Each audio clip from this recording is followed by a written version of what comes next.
Warning, warning. Today's episode contains spoilers. So if you have not seen the movie or TV show that we are talking about, we highly recommend that you watch it first, then listen to this episode. Thank you. Rise and shine, my sinners. When Father Evil starts his day, he gets a little deadly. Deadly Grounds coffee has the richest, smoothest flavor you'll find anywhere. It's sinfully delicious. Once you go deadly, you never go back. Order yours at getdeadly.com. Coffee's so good, it's scary.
Hi, this is Rigor, and you're listening to The East Meets the West with my co-host, Patsy the Angry Nerd. What's new, Pat? Oh, not a whole lot. Just, very interested to talk about these two films today because I think I might surprise you with some of my thoughts on these. But, yeah, I'm very interested. You know, there's some nice trivia behind some of these things, and definitely some good moments. But yeah, it's been crazy. I've been dealing with a lot of crazy weather out this way. You know, it would be 60 in the morning and like 60 all day, and then all of a sudden the next day it'll be 90 and we'll have huge thunderstorms and flooding. And yeah, we had the hurricane come up, or the tropical depression or storm or whatever the hell it was, come up the coast. And I was almost in your neck of the woods the other day. On a movie shoot, I was almost in Maine. That's how far away in... I was like 10 minutes from Maine in New Hampshire. Wow. Oh, that's awesome. What town? Dover? Portsmouth? Wherever Odeorn State Park is. I don't know. I should probably know that, considering I had to drive up there. But I just put Odeorn State Park into the GPS. Well, how far off of 95 did you go? Like 10 minutes, 30 minutes? I was pretty far up 95. Like, it, I saw a sign that said Maine, 12 miles, 10 minutes or something. So you had to be in Portsmouth, in the Portsmouth area. Yeah, I was pretty far along. Yeah. Like, for me, that's close, because my kids still live in Saugus, which is about an hour and 15 from here, and, at this point, that's like nothing. I just get in the car, and all of a sudden I'm there. I'm like, whoa, where the hell did time go? Yeah, my only issue is, like, this was close to 2 hours from where I live. Right, because you're south of Boston, 9 a.m. Right? Yeah, I had to be there at 9 a.m. Oh, jeez. So, and we had a gathering with some of our friends the night before, and I'm like, oh, yeah, we won't stay all night. We'll leave at like 9:30, but then like you realize you haven't seen people in 15 months, and you're just like, I don't want to go, but it's like I also have to be up in like 20 minutes. So I did come home and take a nap though, because I was like, yeah, that's happening. That's funny. We didn't have quite the weather you had. I mean, we've had rain nonstop for like 2 weeks, but it's been in the 80s, continuously raining with the occasional thunderstorm, which bums me out because the thunderstorms always come when I'm not at a moment where I can just stop and watch a scary movie, which I love to do in a thunderstorm. And then finally yesterday, this yellow thing appeared in the sky, and my wife and I was like, ooh, what is that? What did we do wrong?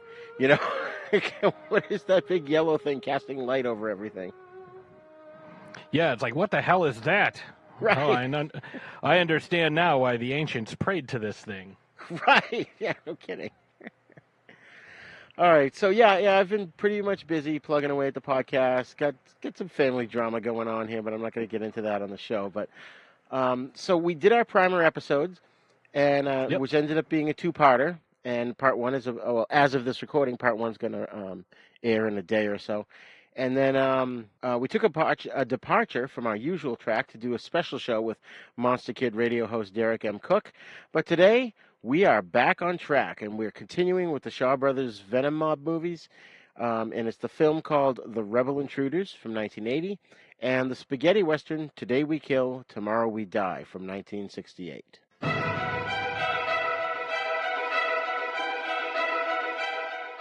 You all should know by now. General Lin's claiming more and more land, winning battles. Refugees are swarming in by the hundreds. That's why Colonel Chiang's been sent to take command.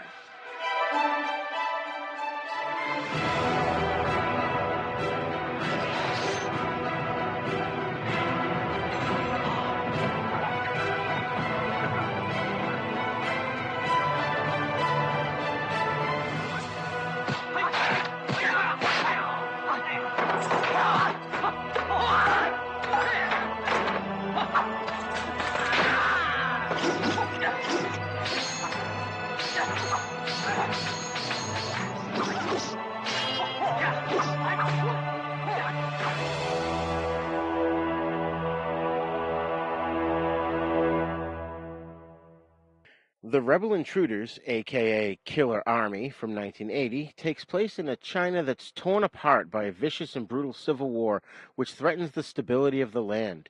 Towns are now under the rule of a few ruthless gangs presided over by embittered, power-hungry generals. Most of the people fleeing war-torn areas have become starving refugees that are flooding from one town to the next. Lu Feng is placed in charge of one town, and beneath him he has three men who are responsible for various sections of it. Sun Chin's one of these guys who has a ridiculously, if not laughable, high voice, but he seems the most good-hearted, refusing to allow his men to beat the starving refugees.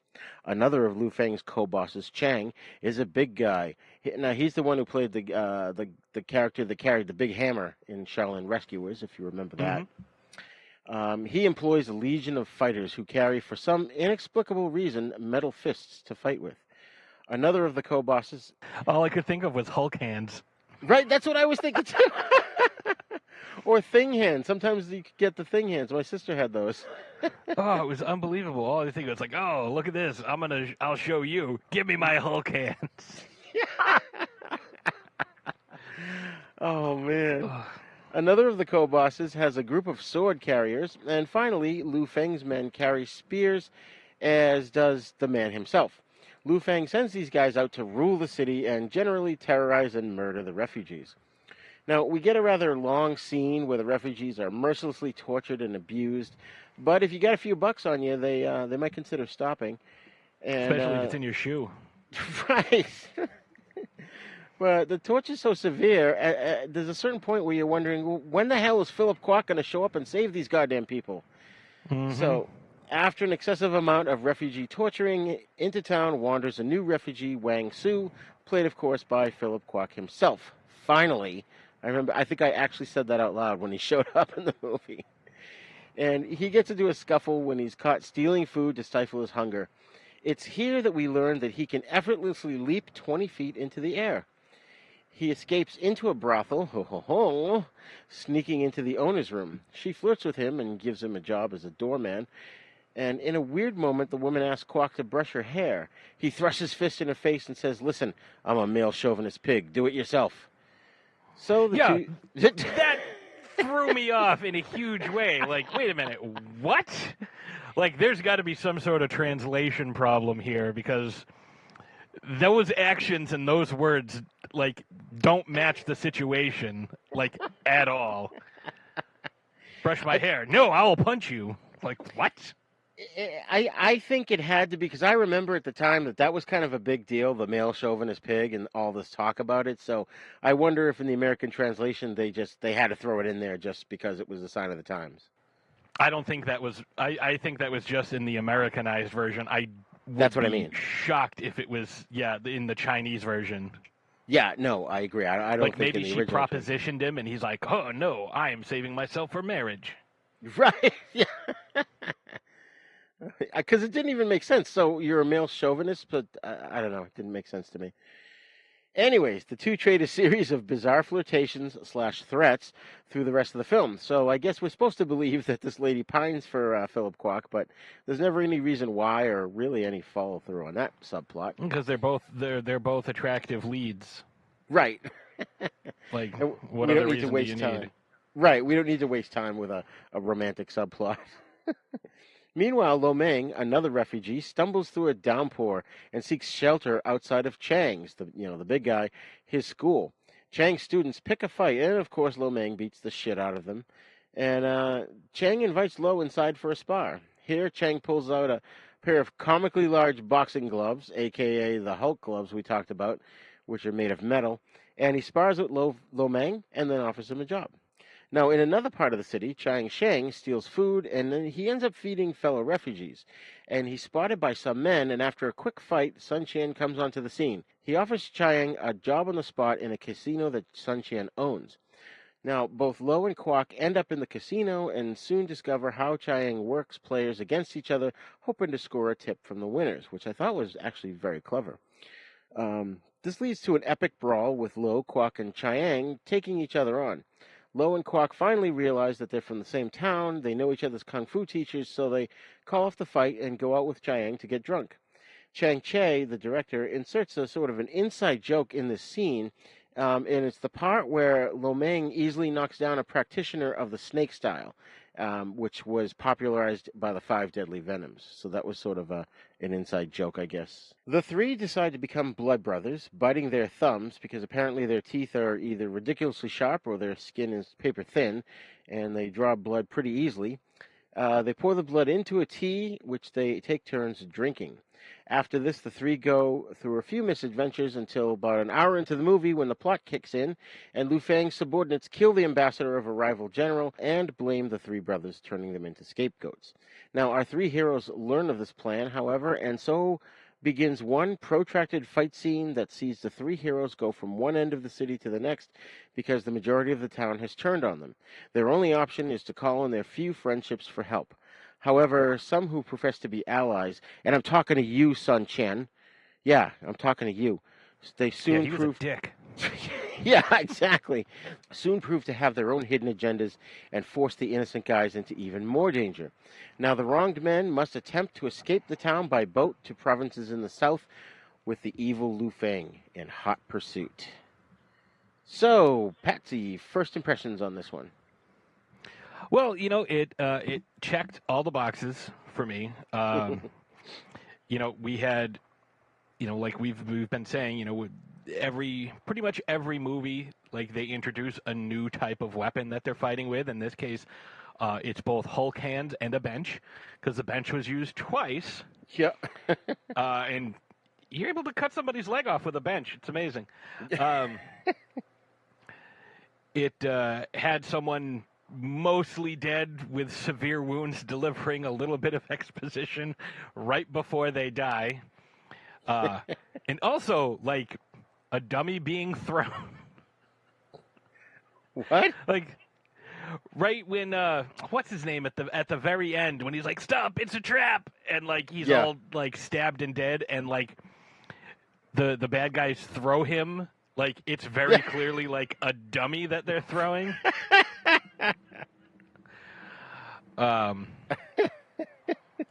Also, Lo Mang using a great feat of strength, where he throws that whole, like that display down, like the whole. The message board there, or whatever. Yeah, when the guys are chasing him with spears, and he just like pulls the entire like advertising display down and like uses it to block and run away. Yeah. I will say though, like you're saying, an hour in when the plot kicks in. Some of the fight scenes at the beginning were very lackluster. Like, you could tell by the camera angles that these guys weren't even coming close to hitting each other. It wasn't convincing at all. Even some of the choreography at the end, like, there's one part where Philip Kwok is fighting the guy with the two swords there, and you can tell, like, and they're doing a slow motion scene, and they're both like holding back where they could have and rightly should have hit each other. Right. So it's like maybe don't use that angle in slow motion for that particular scene because it looks terrible. So like this wasn't my favorite. I found it very boring for a lot of it because a lot of it like what you were saying. It's like, oh, let's bite our thumbs and drink this blood tea because then we can be brothers. It's like, I guess, like, yeah. And I was thinking, do they have a knife? Did? Right. Well, everybody had knives everywhere. Like, no, that's true. And that's the thing. Like, how did he not, like, oh, let me bite my thumb? It's like, that's, like if you're Shakespeare, that's a sign of disrespect. Yeah. He bit his thumb at me. I wasn't a huge fan of this particular one, but it did have some fun fight scenes, and I mean, I liked some of the weapons. I do like the 3-section staff. Yes. That's one of my favorite weapons to see people use. Which is funny, because I just thought it was like a triple nunchuck until I did my research, and, oh, it's a 3-section staff. Okay. Yeah, it's a very difficult weapon to master because it, like, moves so much, but it's so versatile. Yeah. Like, you can use it against, swords, against spears, against, other... like, long reach weapons because it's a longer reach weapon, but it's also a close quarters weapon, depending on how you're holding it. So it's one of my favorite. Well, I never trained with that one because I was very confident that I would whack myself simultaneously in the back of the head and right in the balls if I were to try to use it. I was 100% sure of that. So I never worked with that one. Oh, man. Yeah, I have a slightly different opinion. I enjoyed this movie, but I can see, like I said, the plot took a while to kick in. I think for me it was I was just enjoying watching these guys together again, and I was pissed off at Sun Jian for being a dick and kind of turning traitor because he was so nice. He did not want to hurt the refugees, and I thought, oh, great, he's going to be the one to step in and help them.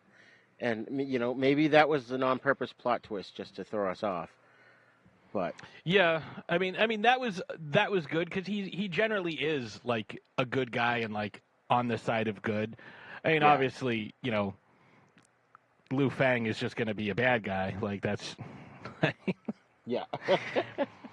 I didn't like the mustaches on some of these guys. Some of these guys look like teenagers trying to grow mustaches and like had a hard time doing it. It's like, you know what? We'll just put a fake one on. Are you talking about like Wong Lik, who was he was the dude that wore black, and all his guys wore black, and they had swords? Yeah, the guy who the one I was just talking about fighting Lo Mang at the end. Yeah, yeah, his mustache looked awful. Yeah, it made me think of the Superman the movie story where Gene Hackman comes in and Richard Donner's like, you need to shave your mustache. He's like, all right, I'll shave my mustache if you shave yours. And so they shave it off. And he's like, all right, your turn. And Richard Donner just pulled off his fake mustache. Yeah. I love that story. I mean, that's really what it seemed like was going to be like, yeah, this isn't a real mustache. Right. I can just pull this off at any time. Yeah, that actor Wong Lik, he was in the last 4 Venom films that we covered. He was in Shaolin Rescuers, The Daredevils, Magnificent Ruffians, and 2 Champions of Shaolin. I thought he was appropriately douchey here. And he was a great fighter, though, especially in that end scene when he's going up against, I think it was Philip Kwok, right? Oh, maybe it was Lo Mang. I can't remember now. I think they took turns. I'm trying to remember. Who had the 3-section? It was Philip Kwok had the 3-section staff. Right, and then Chiang Sheng had the sword and the shield that he stole from one of the bad guys. But Wong Lik was the bad guy in black with the mustache, and all his men were in black, and they all had swords. Yeah, and that's how he looks in like the last couple of movies. Like, right. If you look at his IMDb page, like that's the same outfit he's wearing, except he has a hat. Right. So like it's the same outfit, and it's like, nope, I have a very specific style. This is how I'm gonna dress. This is the colors I'm gonna wear, and bring me my fake mustache. Right. He has it in like a crystal case. Oh man! And then we mentioned Sun Qian, who ends up being a traitor. Now, I feel like I missed something? Did they explain why he turned out to be a bad guy, or was he just like, "Ha I'm not what you think"? Or... I think he was just trying to take advantage of the situation and make money. Oh, okay. And it didn't work out because again, he got his leg cut off with a bench, Right. and then got his windpipe crushed. He didn't put up as much of a fight as I was kind of hoping. Like, it was very quick. A lot of these fights were fairly quick. Right. And I wanted to throw out how I forgot one of the other new weapons, like the double Dutch attack with the jump ropes, Yeah. which, while showing off some sweet acrobatic moves, jump rope,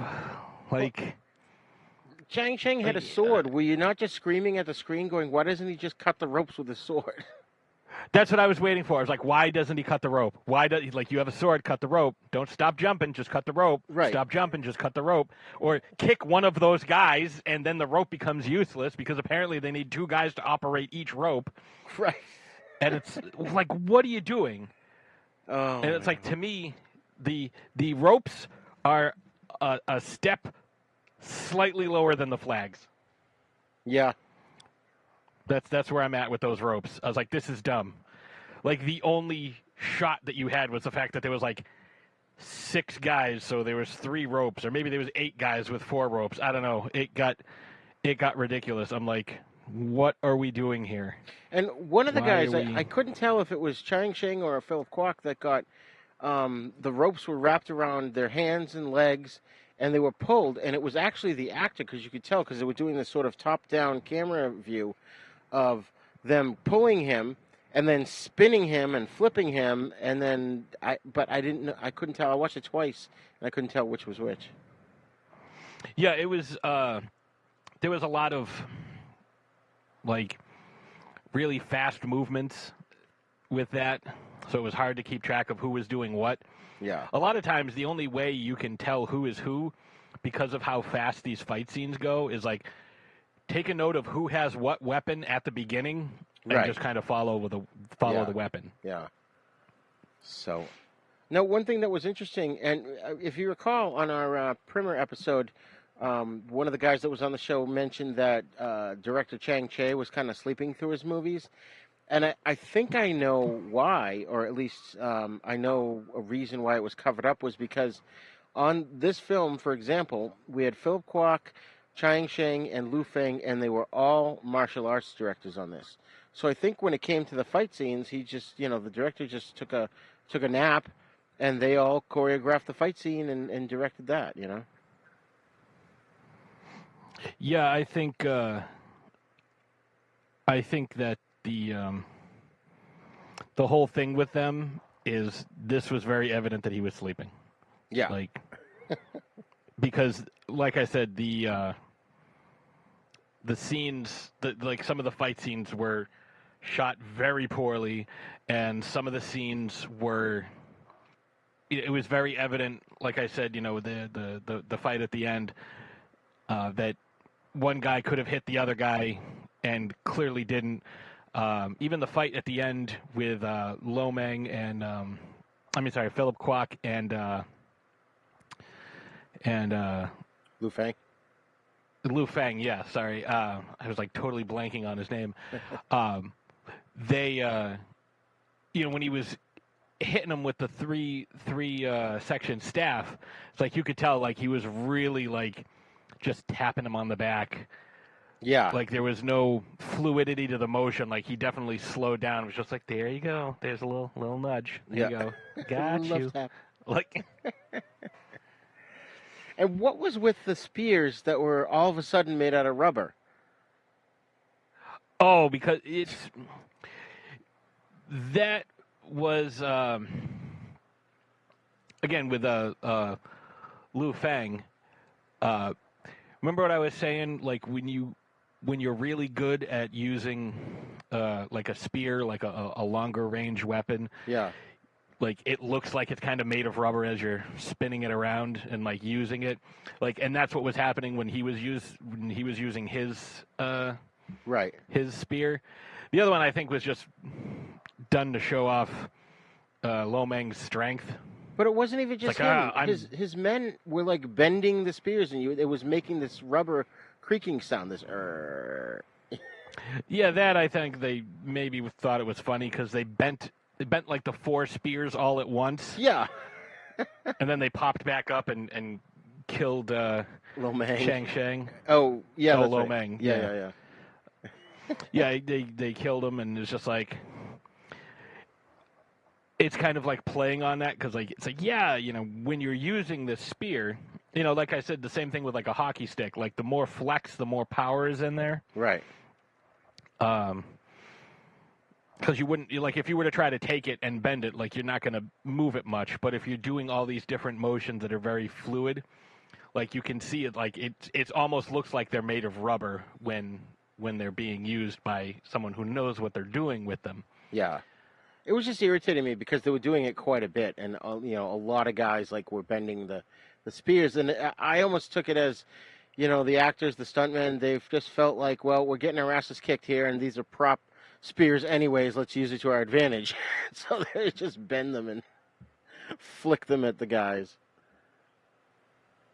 Yeah, I mean, it's like, oh, we're suddenly going to go, like, oh, crap, we just realized that we haven't put any charm or comedy into this like we normally do. What if we did it now during the final fight? Right. Like, no, it's out of place here.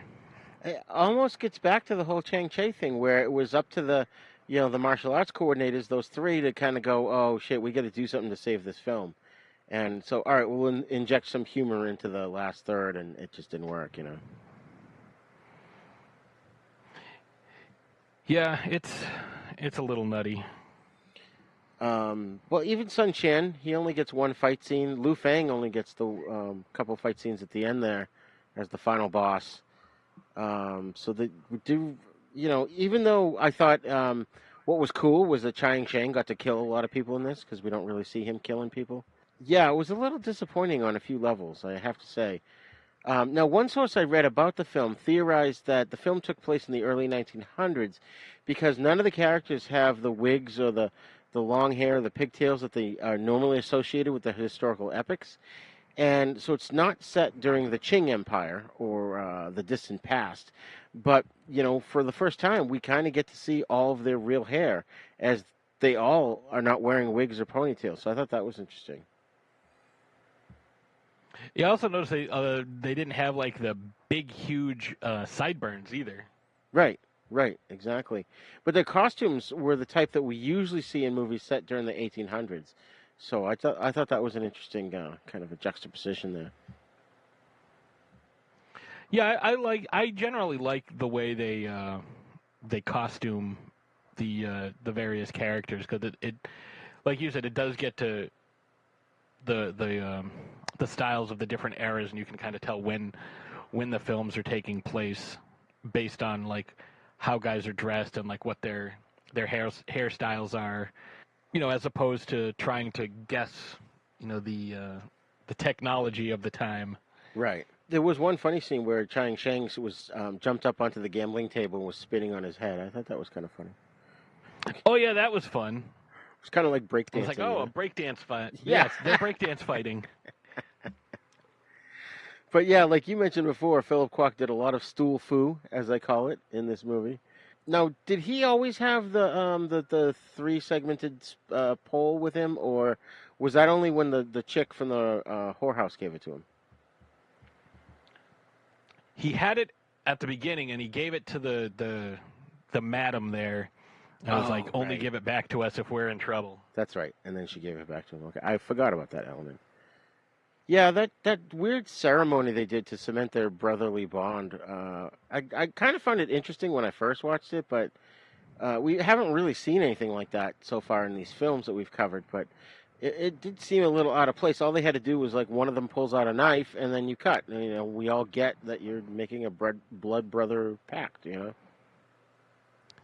Yeah, well, given the state of the world the last 15 months, that's not something that I would even entertain at this point. It's like I saw a meme that was going around. It's like, oh, remember when you used to let people just blow all over the food that we were going to eat on our birthday? Like, just blow all over a cake? Like, we lived a wild lifestyle. Yeah. Oh, man, speaking of wild lifestyle, though, Mang did kill a guy with a handful of chopsticks. So I was thinking of you when I saw that. Oh, yeah, he's got to do something like that, show him what's up.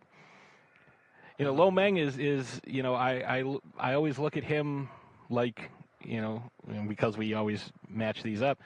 He reminds me a lot of Bud Spencer. He's like an analog to Bud Spencer. He's always showing off his massive strength. Yeah. Yeah, I think we'd mentioned it would have been cool to see a movie where the two of them fight each other and then end up teaming up, Oh, yeah, they'd start to fight, and then they'd both go, and, like, the fight would probably start over who could eat and drink the most. Right. And it'd be like 2 days later, and they're still going at it, and everyone else is passed out on the floor. Yeah. But you know what's funny? You were talking about the directing, and I noticed that the camera work was kind of inconsistent, because, like, there were certain scenes where the camera would get really swimmy, especially towards the end, for, like, no reason. Usually you do that if someone's drugged or they get hit in the head or something, but I didn't get why they were doing that. And then they did quite a few bird's eye views where we were looking down at what was going on. And then the other thing I noticed too was, like, you're always, noticing that these movies don't have a lot of cuts in the fight sequences. And this one did. There were quite a few cuts, actually, that I noticed. Yeah, I noticed that, and I was going to bring that up because I was like, wait a minute.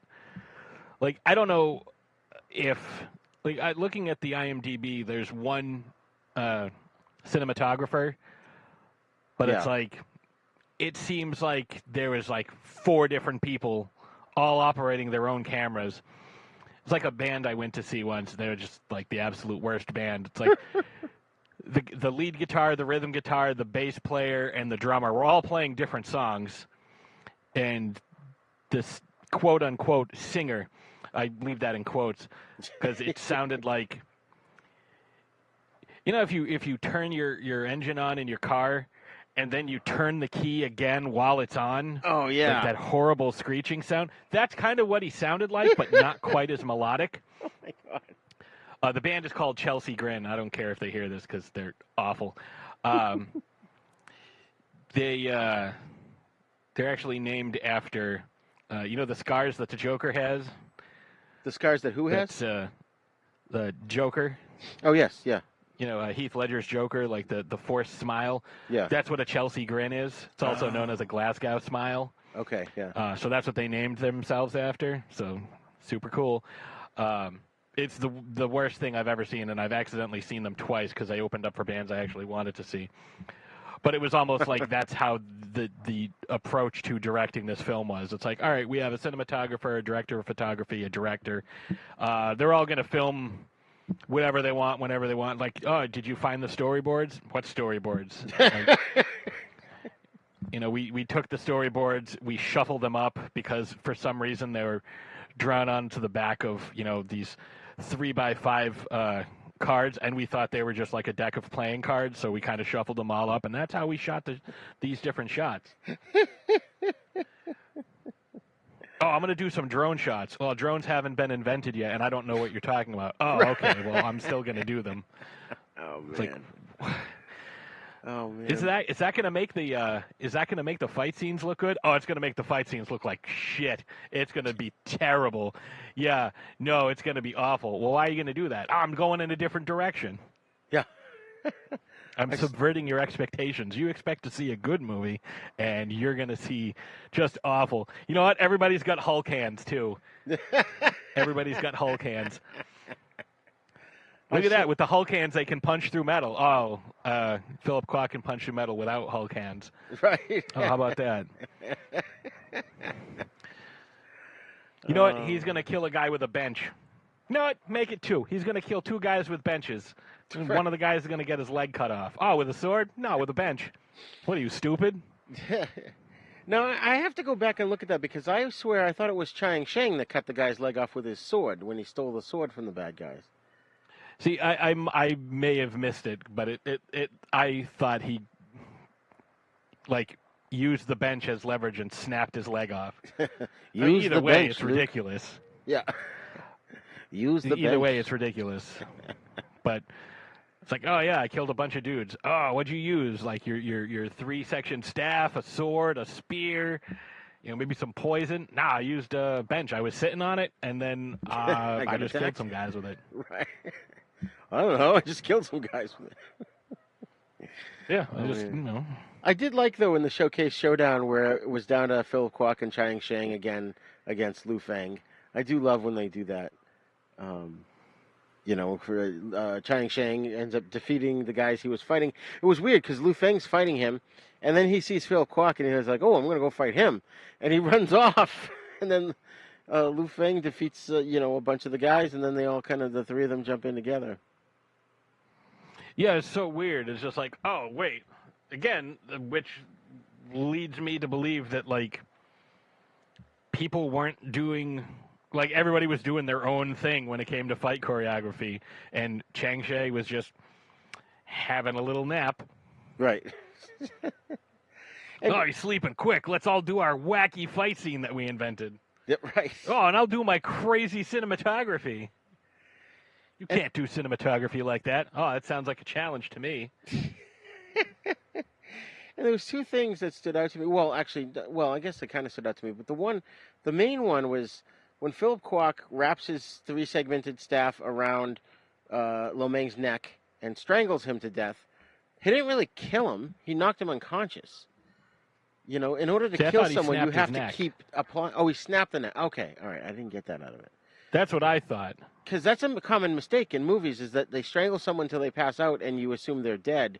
But in real life, that's not how it works. You've got to continue strangling them while they're unconscious until they no longer breathe. Yeah, otherwise it's not gonna do anything. Right. But the other one was, and I swear I have to go back and look at this, but did we not catch one, maybe 2 glimpses of Lo Mang's guts kind of falling out of his wound there when he got stabbed in the stomach? I didn't notice, but I swear on the first time we saw his guts kind of slipping out. I mean, it wouldn't. It's probably blood packs and stuff, that are supposed to be his guts that he's just kind of holding. Kind of like the very end of Beneath the Planet of the Apes. Oh, yeah. Where Charlton Heston gets shot, and he's very clearly holding a blood pack to his chest. Right. I was like, is his heart in his hand? Because he's definitely holding a bag of blood against his chest. Oh, I've been shot, and I'm going to put my hand on the wound. Nope, I've definitely got a big handful of blood pack. I mean, in certain cases, that's fine, especially, if you're on a lower budget. It's all right, let's fill up, these tubes, these longer, a sock or something, or a sleeve, and, kind of twist it a little bit and have that full of blood, and you're going to squeeze that so it looks like guts. Right. Yeah. I mean, I may be wrong. That's how I would do it. Go back and look at that at some point. Whoopsies. Yeah, because for a split second, I was like, wait a minute, we just saw his guts, but who knows? So, yeah, now that we talk about it, I guess I didn't like it as much as I thought I did. It was just kind of fun to get back into a Venom film. But, yeah, I think... Well, I didn't mean to ruin it for you. No, not at all. But all the stuff you pointed out, I'm like, oh, shit, he's right. You're right. But I don't think it was a bad movie. I think there was a lot of problems with it, but I definitely enjoyed it. What are your final thoughts on it? Well, looking at the plot, if you look at the Wikipedia plot, and it's they join forces with the local rebel leaders to escape to the south before getting into trouble with Lu Feng, who is out to exterminate all rebels. We only get to see one side of this. We don't get to see the other side. Are we rooting for the bad guys? Right. Who knows? We don't know. Maybe Lu Feng was... he was a tough but, fair leader, and these guys are causing all sorts of problems, and it's like, we have to get rid of these guys. If we have to kill hookers to do it, we'll kill hookers to do it. Like, that's fine, but... And there was one point, too, with Philip Kwok says, we'll go south and join the rebels, So you're already with the rebels. Right. I mean, I don't know if there was, like, in Star Wars, there was a actual rebel alliance or something. Well, and again, if you want to use Star Wars as your basis for the rebels, it's like, yeah, they used fear to, the Empire used fear to hold everything kind of together, hold the whole bureaucracy together, but how good was life for everyone while they were under the Empire? Like, everything was regimented, and, trade was good, and, there were trade routes. It's like, yeah, it kind of sucked, but, like, the bureaucracy was held in place. The rebels come in, destroy everything, and now you just set up chaos. It's like, all right, we won. So how are you going to hold all of these systems together? Oh, we're not. That's like, it's like in what do you call it? Return of the Jedi. They didn't kill bad guys; they killed contractors who had families. Yeah, like from Clerks. Yeah, exactly. Yeah, those were contractors, man. So, I actually I was able to make a screenshot, and I'm going to send it to you. Let's see if I can do this real quick while we're on the air. I can always cut this part out. But I found a screenshot of Lo Mang getting stabbed. There's a cloth that somehow gets in between the spear, Lo Fang's spear, and Lo Mang. And it stabs him in the guts, and his guts start to pour out. I mean, it wouldn't surprise me if that's how they did it. I'm going to Facebook Messenger you this. Boom. Let me know when you get it. When you gut it. Yeah, it definitely looks like it's supposed to be guts. Yeah, it was like the spear goes in and then comes out, and then the guts come out with it. I mean, that is, what would happen. I mean, that's pretty good effects. Yeah. It just freaked me out at a glance, and I'm sorry I didn't get a chance beforehand to really, get those screenshots there. But, we didn't know it was going to be coming up. I think that's the most gore. In conversation. Well, yeah, and I think that's the most gore that we've seen in a Shaw Brothers, at least in a Venom movie. We've seen a lot of blood. See a whole ton. We've seen a lot of blood, but no guts. Yeah, usually it's a guy getting, like, sliced across the chest or the stomach or the throat or something. Right. Or a limb chopped off here and there, but... Yeah, or, like, getting, a warning tattooed into your back, or carved into your back, and you're able to run 30 miles to be like, oh, they got me. What'd you think of the final shot of the phony boats in the distance getting set on fire, apparently by Philip Kwok and Chiang Sheng?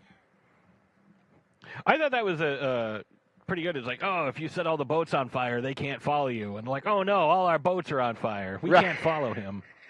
I thought the effect was decent. It was a practical effect, I thought it was pretty funny. Like, smart, though. Like, set all their boats on fire. Yeah. So, all right. So that is our discussion of the Rebel Intruders, Rebel Scum.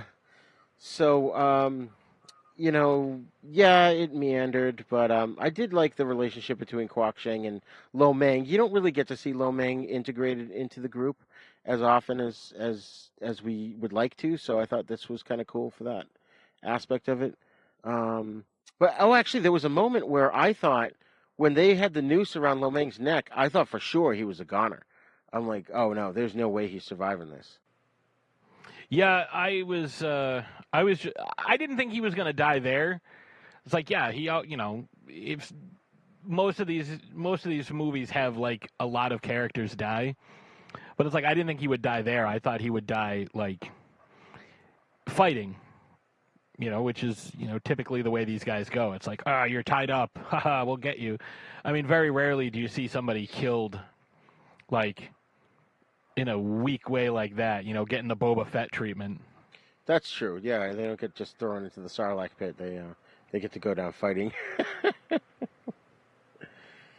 So, all right, cool. So, that was, like I said, the Rebel Intruders, and we're going to take a break, and then next up will be the spaghetti western Today We Kil, Tomorrow We Die from 1968, directed by Tonino Cervi and starring Brett Halsey and Bud Spencer.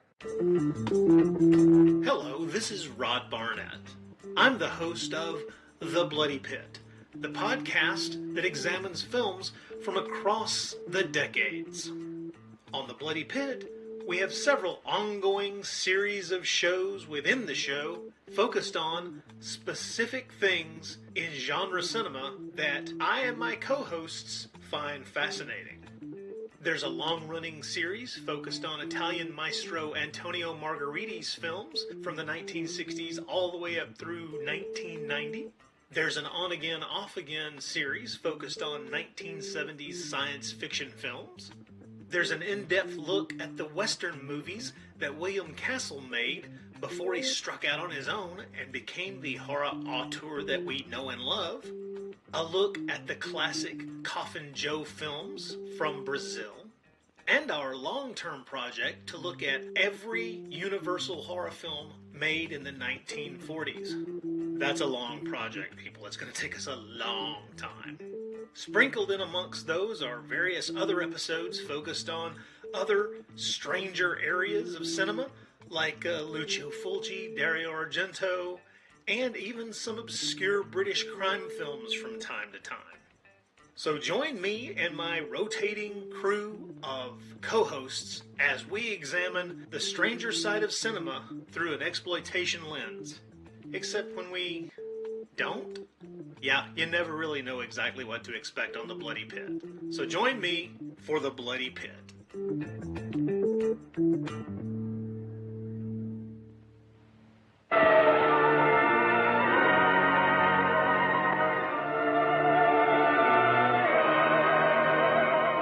Prepare for a spine-tingling, nerve-shattering podcast featuring all your favorite monsters.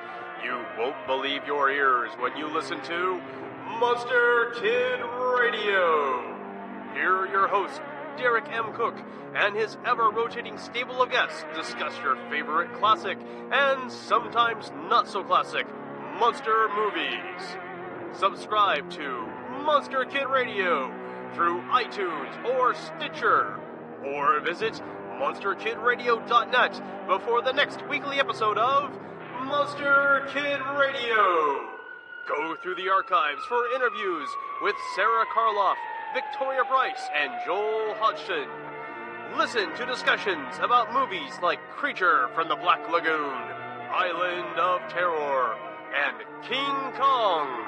And don't forget convention coverage from Monster Bash and the H.P. Lovecraft Film Festival. Classic monsters, modern talk, and the head of Rondo Hatton. Only on Monster Kid Radio.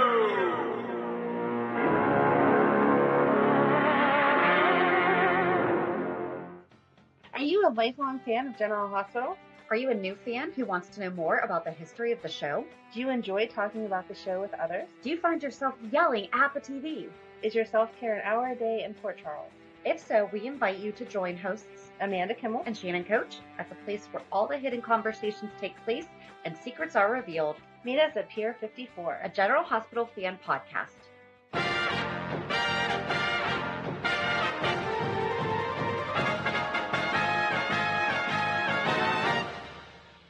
Shark Bites Podcast. It's the greatest show in history.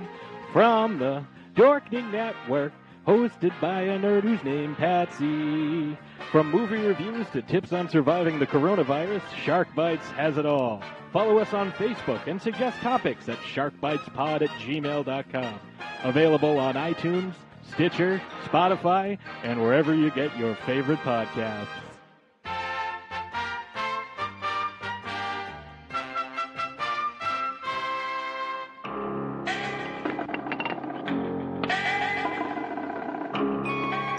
Bill, no hard feelings. They really don't help. I don't have any feelings. Except maybe hate.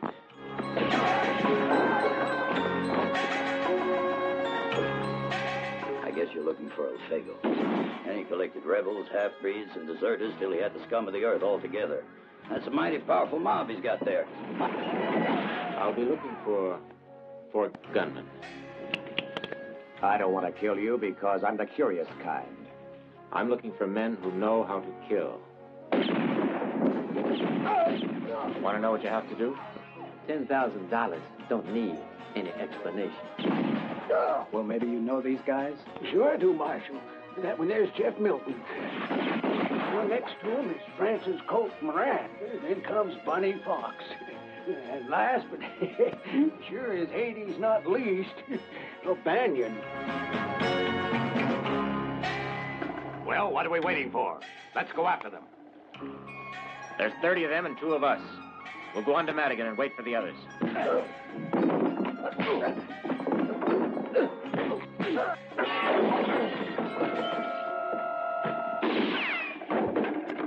Well, look who's here. Bill Kiowa. Don't talk, shoot.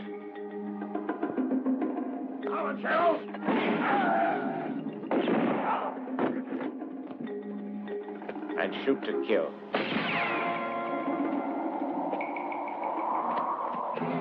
So today we are pairing, of course, our Shaw Brothers film with the spaghetti western. Today We Kill, Tomorrow We Die.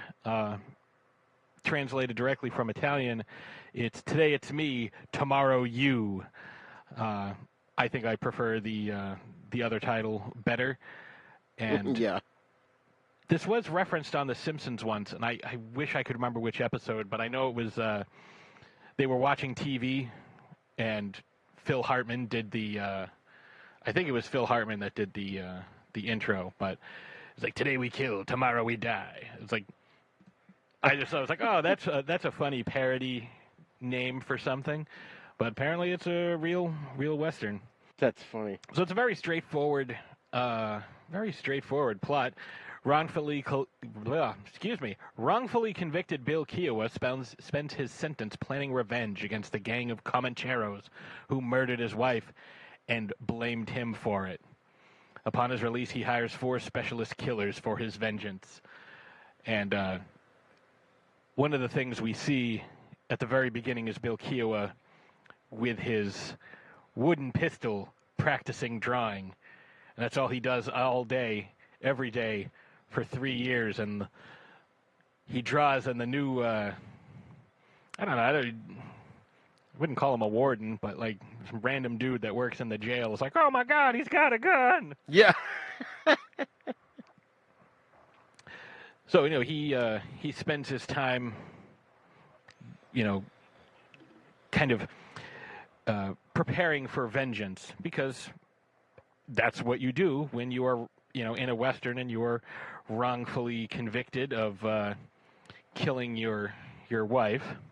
Did they say how many years? 3. Okay. Yeah, he was in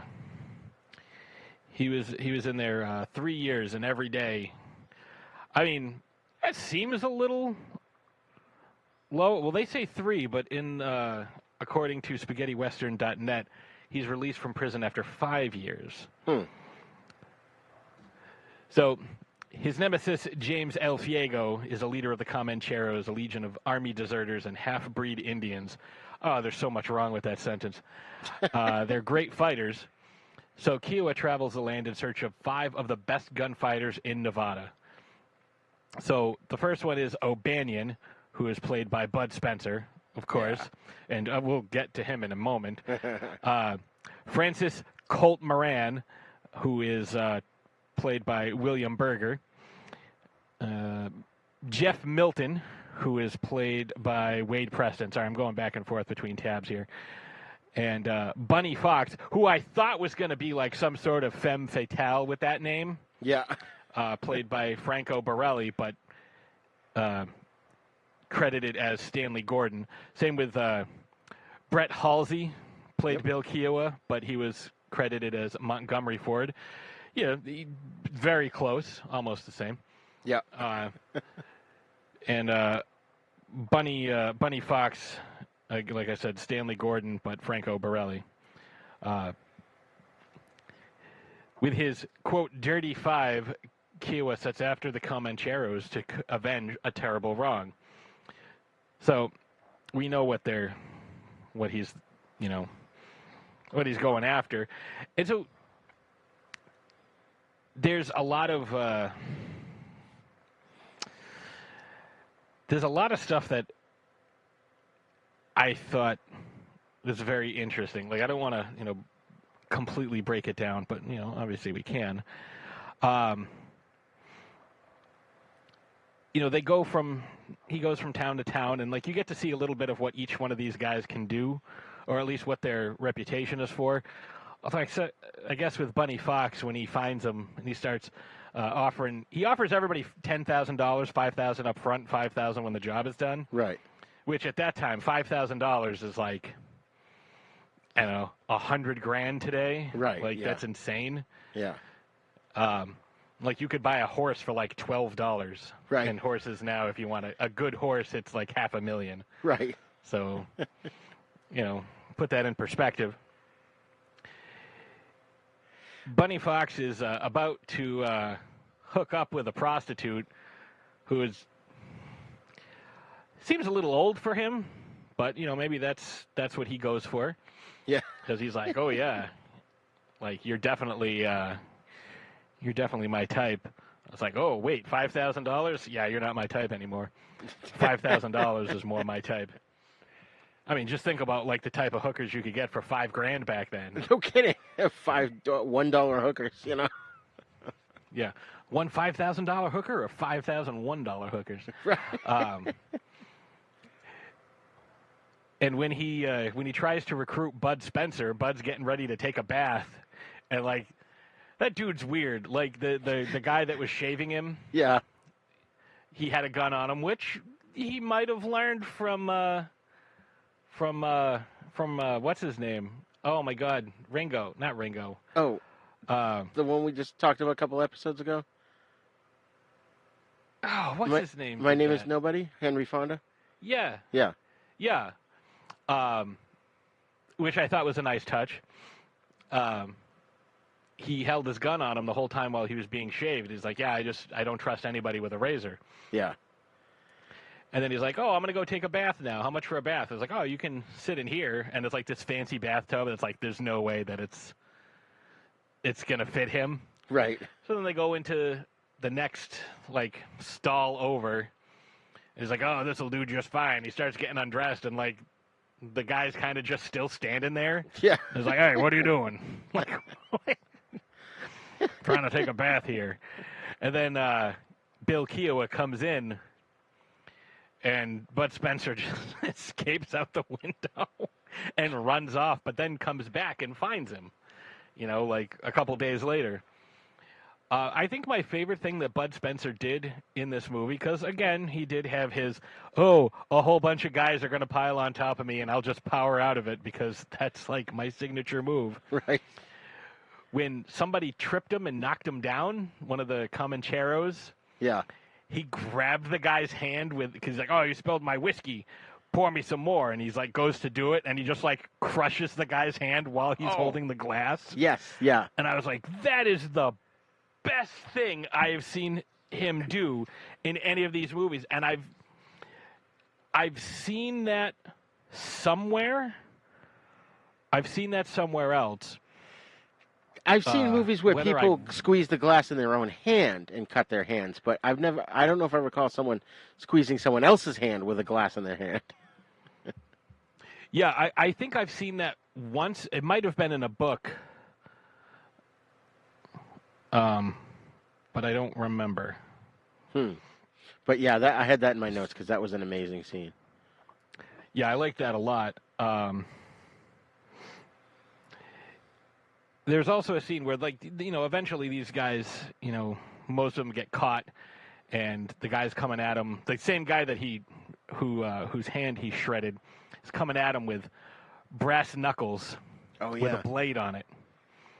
And in my notes, I wrote rapid cutting, finally good for something, because they kept going back and forth between the guy approaching him and his reaction, and the guy approaching and his reaction. They just kept going back and forth, back and forth, back and forth, and making it faster and faster to kind of, ratchet up the tension. Yeah. And, he ends up breaking, because he's Bud Spencer, he just breaks free and, rips he's tied to a chair. He just rips it open, and it's just like, ha-ha, I'm awesome. That was awesome, though. And weren't you, rooting for him to just do that? You didn't think it at first, and then, he's going to fucking bust out. Well, I mean, it's one of his signature moves. If, it's like watching a Tom Cruise movie. If, he doesn't run or ride a motorcycle, you kind of feel ripped off. But one of the first scenes we get to see with Bill Keogh is when he's getting out of prison and the warden's kind of giving him a pep talk, and he's like, "Oh, guys like you, I tell you I don't want to see you again, but no, we're always going to see you again." And he ends up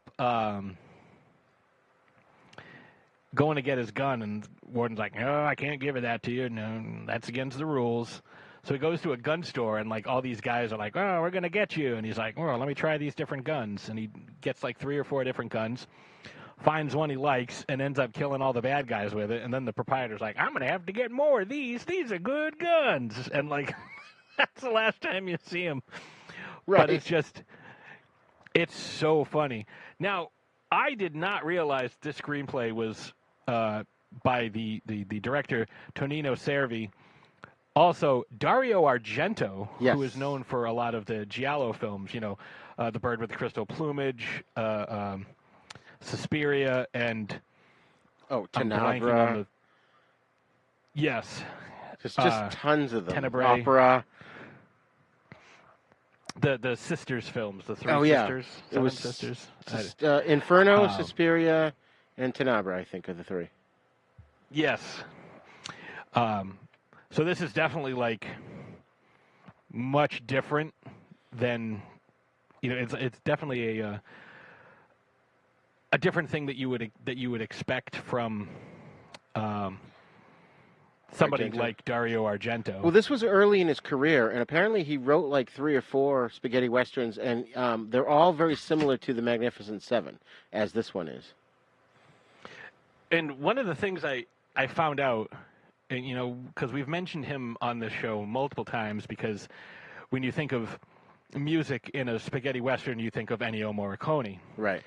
I found out during some research for Throwdown Thursday that Ennio Morricone did the score for the Jaws ripoff film Orca the Killer Whale. Oh, wow. I had no idea. Oh, that's funny. But it's random bit of trivia, but it's holy shit, that's awesome. I'll have to look and see if I have that, because I know I have a whole bunch of Ennio Morricone's, stuff on my computer somewhere. I'll have to dig that out. No, Ennio's just fucking amazing. Some of the most, for me, it goes Ennio Morricone when it comes to movie soundtracks and things like that. It's him, John Williams, Alan Silvestri, those guys. Yeah. But if you're talking guys contributing to a soundtrack and writing songs for a specific soundtrack, nobody beats Kenny Loggins. Sorry. That's true. If you're just talking instrumental scores, it's those 3. Yeah. Maybe James Newton Howard. But when it's songs written, you can't beat Kenny Loggins. That's true. Oh, man. There's so many things that you mentioned here. I don't want to interrupt if you're still doing the synopsis, or... No, go ahead. Okay. There was a whole bunch of things that you mentioned that I wanted to touch upon, and I'm going to start with this one because you totally cleared something up for me. Now, when I was looking on Wikipedia is usually where I sort of take the list of the cast and start from there, because it's just the way to cut and paste it, just easier for me. And the last name, I'm looking at it, and it's Troy Mcclure. And I'm like, oh, I'm Troy Mcclure. And I assumed it was a real guy, and it says Troy Mcclure as Slappy the Wagon Right. And then I looked it up, and I went, wait a minute. When I clicked on it, it took us to the Troy Mcclure character that Phil Hartman did. So when you just mentioned earlier that it was a Simpsons reference about Today We Kil, I looked it up real quick, and in the show, in the episode Homer Alone, they mention the movie Today We Kil, Tomorrow We Die, which is a film starring Troy McClure.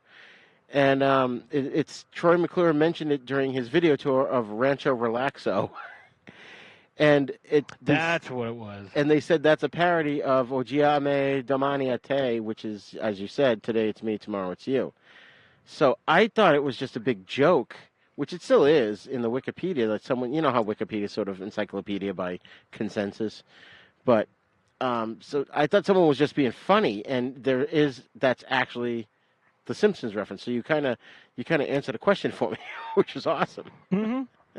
No, I totally, like, as soon as you said this is what we're going to watch, I was like, oh my God, like, that's a Simpsons reference. And I couldn't remember where it was where it was from. That's funny. And the reason I picked the film was because one of my hobbies, as you probably know, is I like to look through old newspaper movie ads, and I like to, get JPEGs of the old movie ads and post them on my, I have a Facebook page where I post them on. And I saw this ad when I was looking for something else, and I realized it was just Bud Spencer without Terence Hill. And I was like, oh, we got to do this one next because, we got to give Bud equal time. We did Terence Hill without Bud, so let's do a Bud movie. And, I really enjoyed it. There was a lot of tropes in it, but, some comedy, and I thought it was a fun romp. And I keep forgetting to tell you, I reached out to Brett Halsey to be on the show, who, of course, played Kiowa in this movie. And he basically got back to me, I think, the day we were supposed to record the first time, we had to postpone it. He basically said he's literally done a ton of these interviews lately. He wants to take a break for a few months. So I told him I'd get back to him in January about getting him on the show. So that'll be fun if he comes on. Yeah, it'd be great. Because he was in tons of stuff. I mean, he was in The Godfather 3. I remember him as Philippe in The Return of the Fly. And he was in the 1989 version of The Black Cat, directed by Luigi Cozzi. He was tons of TV shows like Knight Rider, Airwolf, Dukes of Hazzard, Forever Knight. What's interesting is you had mentioned he went by the name Montgomery Ford, and in an interview I read with him, he basically said he just did it for no good reason other than being ornery.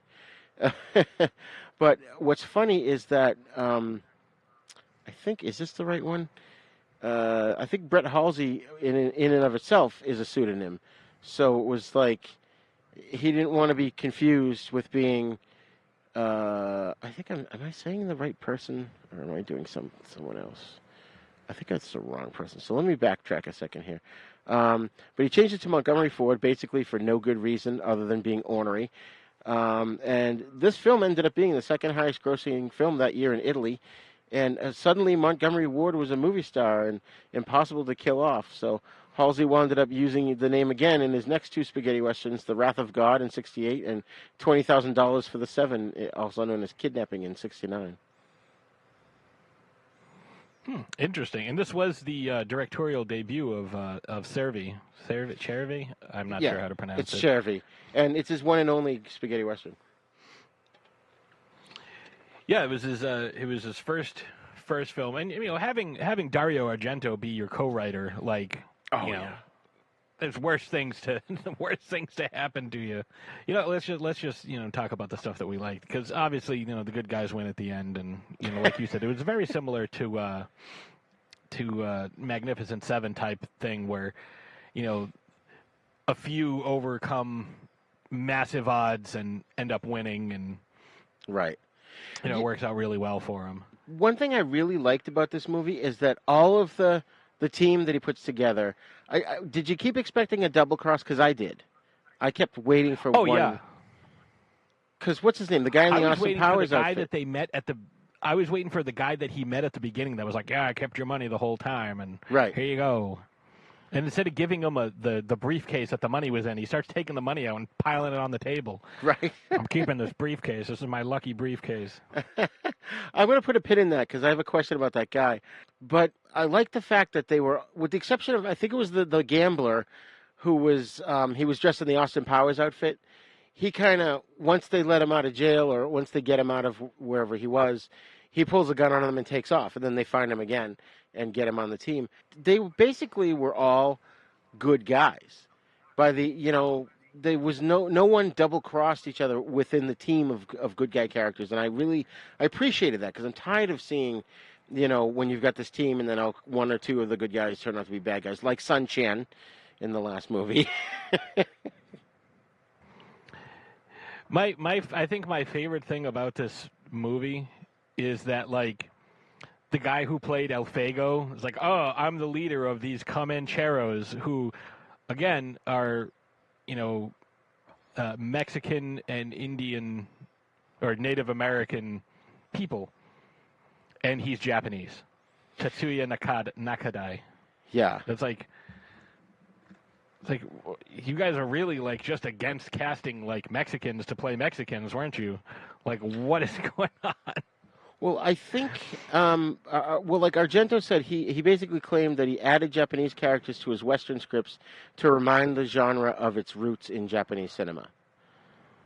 So that's kind of why this guy was there, because I agree with you. I was like, he looks Japanese? What's going on? It turns out, like you said, Tetsuya Nakadai, he's an icon in Japanese film. He was the gunman in Yojimbo, which I had just watched like a month or two ago, and I was like, why do I know him when I'm watching this movie? But what's interesting about his character's name is in the movie, in the dub and in the subtitles, it's El Fago. And I looked that up on Google Translate, and that means the fire. But Spaghetti Western Database misspells it, adding an I after the F, so they spell it as El Fiego. And when I tried to look that up, there was no definition for that. So I think there's just a misspelling error there somewhere. It was confusing, because then isn't Fuego mean something? I didn't look that one up, but... Fuego is Spanish for fire. Okay. Fiego, I think, is or we're looking at the Italian translation. So it's going to be similar. Because they're both based in Latin. Well, I don't think there's L in Italian. But El Fago, when I put El Fago in Google Translate to Spanish, it came up as the fire also. So maybe there's two ways of spelling fire in Spain. But in Spanish and Italian it would be il. You're right, I should have known that, yeah. So, but I mean, he was awesome. Brett Halsey quoted him as saying, he's about Tatsuya, he said, I've never worked with an actor who's more single-mindedly dedicated to his craft.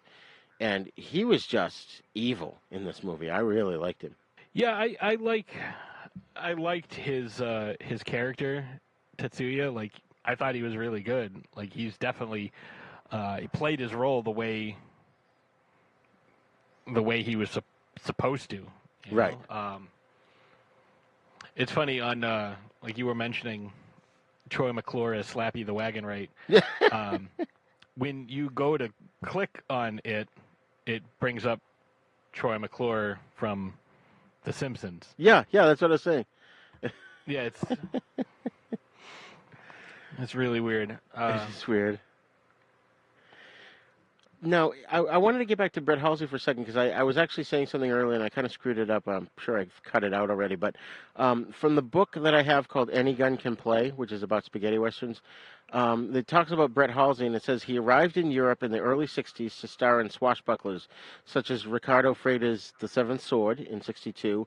He played a Texas Ranger in Gianfranco Baldanello's forgettable movie Kill Johnny Ringo in 66, before finding his niche as a glowering avenger in two terse episodic westerns, Today It's Me, Tomorrow You, and The Wrath of God. So we may have to check Wrath of God out at some point. But garbed in both films in black, broad-brimmed hat and cape, looking not unlike Franco Nero's Django, acting under the alias Montgomery Ford so that his quote-unquote real name, which itself was a pseudonym, Brett Halsey, wouldn't be solely associated with westerns. He's convincing as a hunter, wholly absorbed in the pursuit of his prey, grim-faced and focused, yet with a hint of dejection in his eyes. That spark of humanity establishes a connection, however slight, between actor and audience that makes all the difference in films of this kind. And I think they're right in the analysis, because you understand his character more, and it makes a difference in these kind of movies. And I definitely, when in the flashback when we see him, he's not a gunslinger to begin with. He's just a regular rancher or something. and then he's thrust into this vengeance mode after the wife is killed. Right, which explains why he spent 5 years, after, whittling this this piece of wood down into the shape of a gun, using it, to learn how to draw and draw quickly, and get that muscle memory for years, just every day, all day. Yeah. I mean, it makes sense. Oh yeah.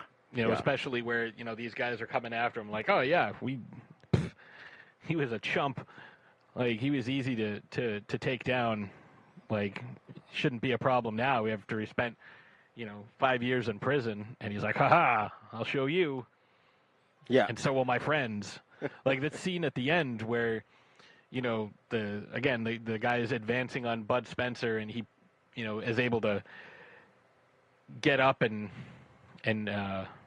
break free of his bonds, and a bunch of guys show up with guns, and they're like, oh crap, but then their friends show up and kill everybody. Right. My favorite part of this might have been when they go to grab that one guy, and he's the sheriff, and he lets the dude out of prison. He's like, all right, you're sheriff now. Right, the drunk. drunk. Like, I've always wanted to be sheriff. Yeah, I was going to mention him. That guy's Wade Preston, and he plays, of course, Sheriff Jeff Milton. He wasn't in a ton of things, but he had an uncredited role in Boot Hill, and then which we covered, so I don't know which character he played there, but he was also in Starsky and Hutch and Hardy Boys Nancy Drew Mysteries, and his last role was that awful 1990 Captain America film. Did you ever get a chance to catch that? I don't think I've seen that one. You're not missing anything. I forget. Matt Salinger, I think, plays Captain America, and the Red Skull is Italian instead of German. It's just dreadful.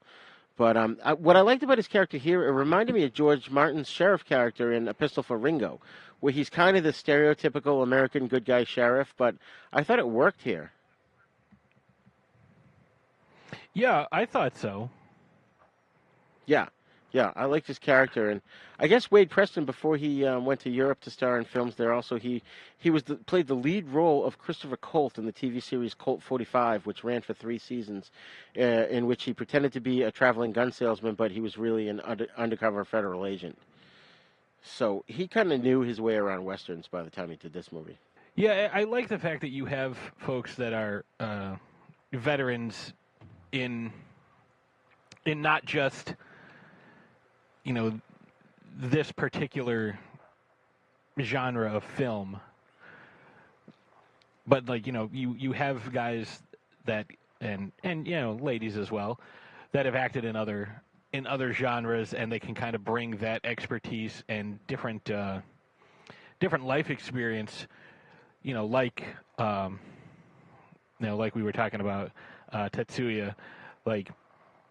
He's big in Japanese films, but he's able to bring that intensity over to this. And then you have Bud Spencer, who's just like, if you guys have any questions, just ask me. I know. Well, just to quickly go through the rest of the cast here, we've got William Berger, who played the gambler, and I loved his Austin Powers outfit. I thought it was great. Yes. He was Colt, Francis Colt Moran. He was in when I looked him up, he was in a ton of European films, which I never heard of, but they all look really cool, so I want to try and check those out if I ever get the chance. We talked about Tatsuya Nakadai. Jeff Cameron played Moreno. He was in a whole bunch of spaghetti westerns and peplum films. And then Franco Borelli, also known as Stanley Gordon, was the gunman Bunny Fox. And I think you mentioned him earlier. He was in a bunch of spaghetti westerns and grindhouse movies. Dana Gia, who played, I think he or she was listed as Diana Madigan. She played Marana Kiawa, who was his wife in the flashback. And she didn't do a lot, but she did a bunch of grindhouse films. And then, of course, as we mentioned, we have Troy McClure as Slappy the Wagon Right, which I totally believed that was a character in the movie. I'm like, I don't remember a Slappy. I mean, we got a bunny, we got a Colt, why not a Slappy? Yeah, I mean, that's what happens when you have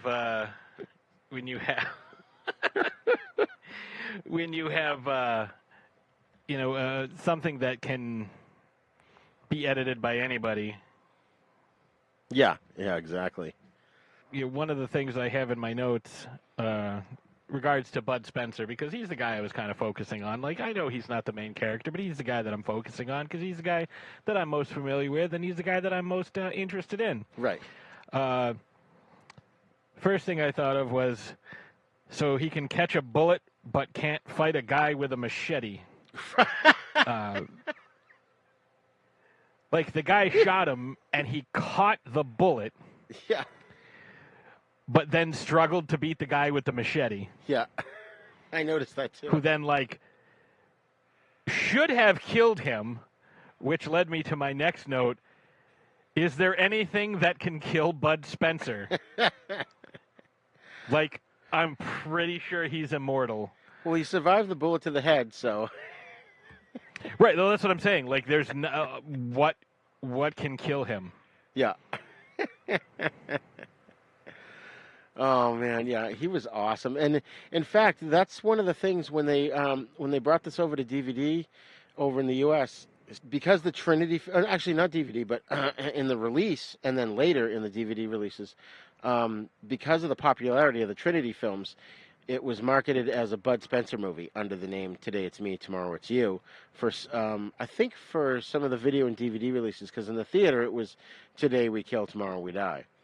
So, yeah, I mean, Bud Spencer obviously was the huge star in this movie, even though he was a second-tier character. Yeah, I thought that, going into it, I thought that these were going to be kind of like one-note characters, because they didn't get a whole lot of development, Again, it reminded me a bit of, after you said it, it reminded me a bit of The Magnificent Seven, where there's, it's like, here's a little bit of the backstory, and we're going to use... their skills in place of their personality traits. Right. So I love movies like that, where you pull a team together, each one has a different skill. Those are always fun types of storylines. I love those. Yeah, and I think that, these are definitely some good characters. Like, you can kind of get behind them, and like,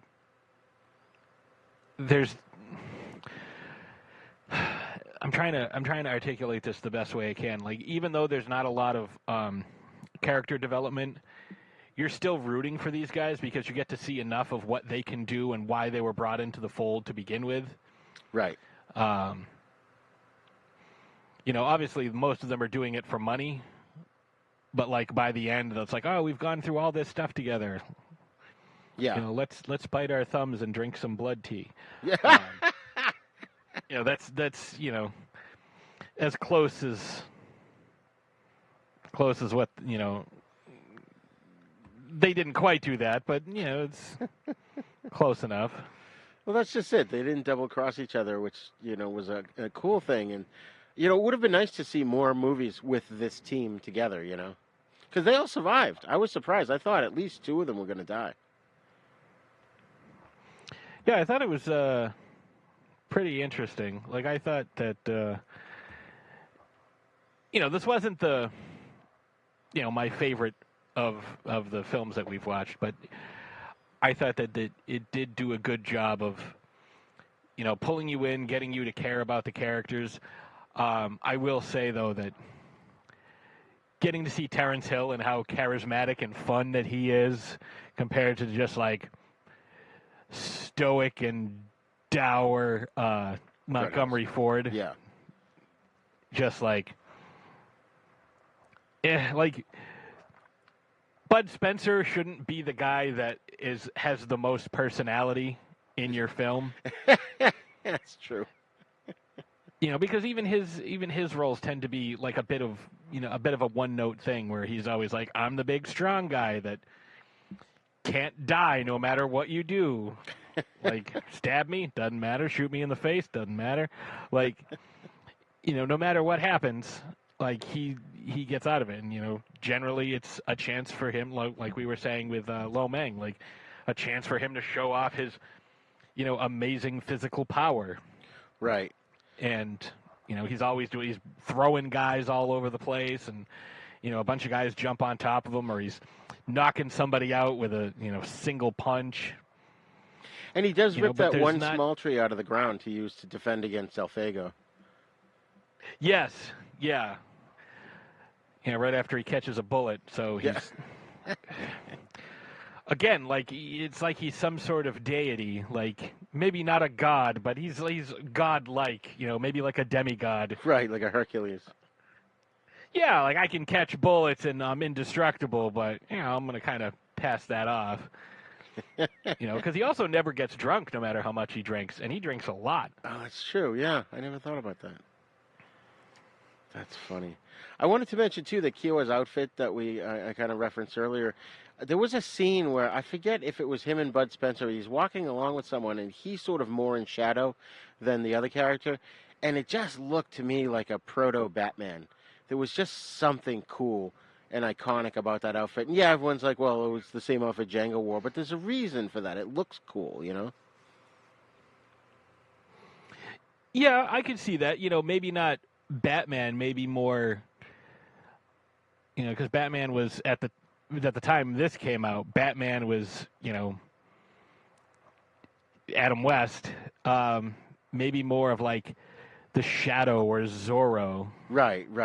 I just was thinking of modern Batman and just sort of made me think of, if they did an Elseworlds, which they may have, where it's Batman in the Old West, he'd have to have the pointed ears, but it just had that, I got that feeling from it, where you could barely see the whites of his eyes and it just cloaked in darkness.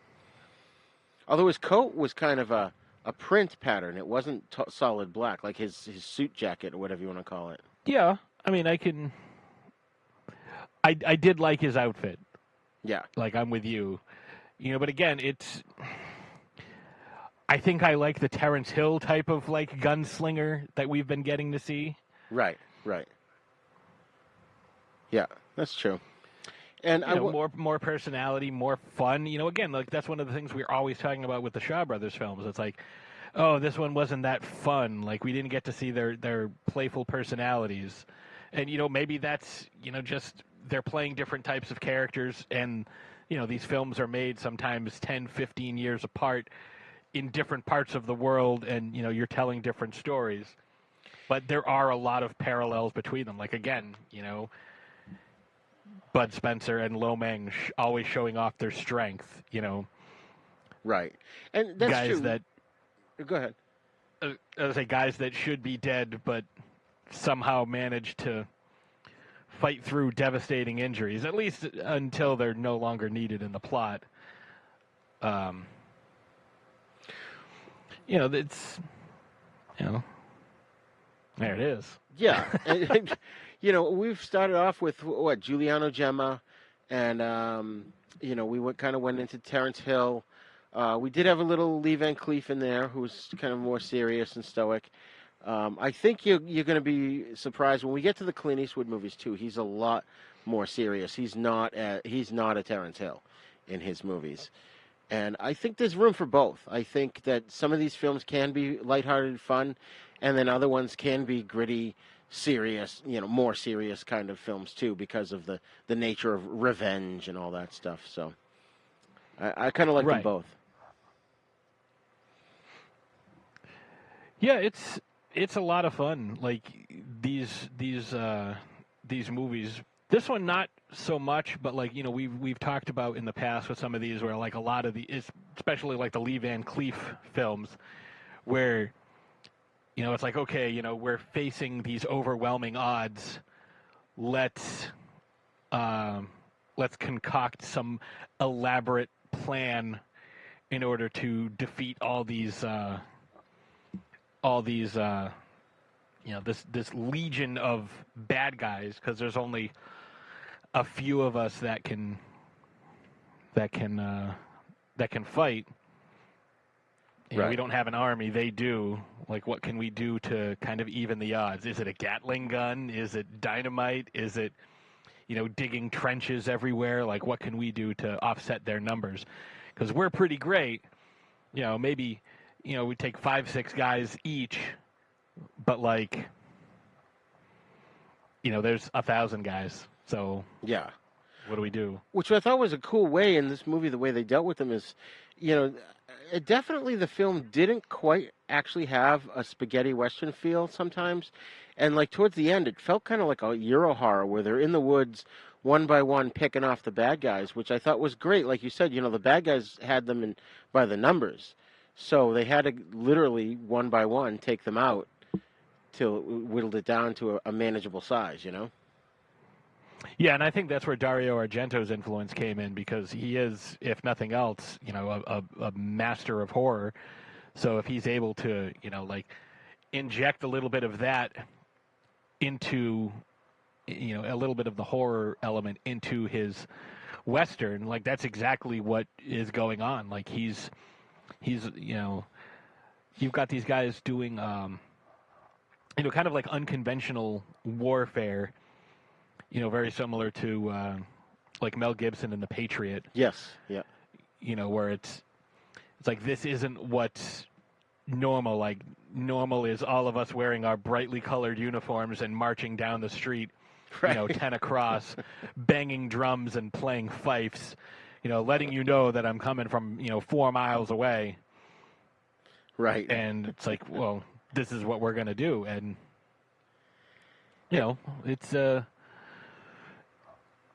it's definitely something that you would see, from a Dario Argento film. His films are very well written and well directed. So, And like I said, this is a young the kills Argento. weren't. I'm sorry. Go ahead. I was going to say maybe the kills weren't quite as graphic, but right. Yeah. Well, and don't forget, like I said, this is a young Argento. He hasn't quite gotten into his horror films just yet. But you can see the seeds being planted, the way he's thinking as a writer, Yeah, like you can definitely see like seeds of stuff that he's got planted that's coming down the pipeline. Yeah, exactly. Now, I wanted to change topic just for briefly because I didn't want to forget, but you had mentioned the Comancheros, and according to Spaghetti Western Database, it defines them in this movie as a legion of army deserters and half-breed Indians who are great fighters. When I looked up the definition of Comancheros in real life, it says they're 18th and 19th century traders that were based in northern and central New Mexico who made their living by trading with the nomadic Great Plains Indian tribes in the northeastern New Mexico. Northeast New Mexico, West Texas, and other parts of the southern plains of North America. Comancheros became so named because the Comanches, in whose territory they traded, were considered their best customers. They traded manufactured goods such as tools and cloth, flour, tobacco, and bread for hides, livestock, and slaves from the Comanche. As the Comancheros did not have sufficient access to weapons and gunpowder, there's a disagreement about how much they traded these with the Comanches. So it's kind of interesting, sort of like the Wild Bunch in the last movie we did, not the last movie, but My Name is Nobody. They kind of took a real thing and made it different for the movie. Yeah, I can definitely see the way that that point of view there. I liked the fact that you had at least a few named members of the gang, and it wasn't just El Fago and then one other guy, like right. Whoever the second in command was.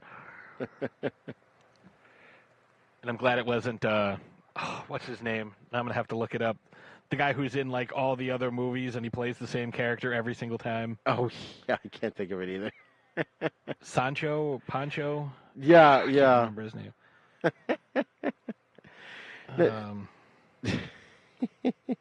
But yeah, you know who I'm talking about. The guy that we were talking about him a couple weeks ago. Now I'm totally blanking on his name. But, like, he's the exact same character in every single movie.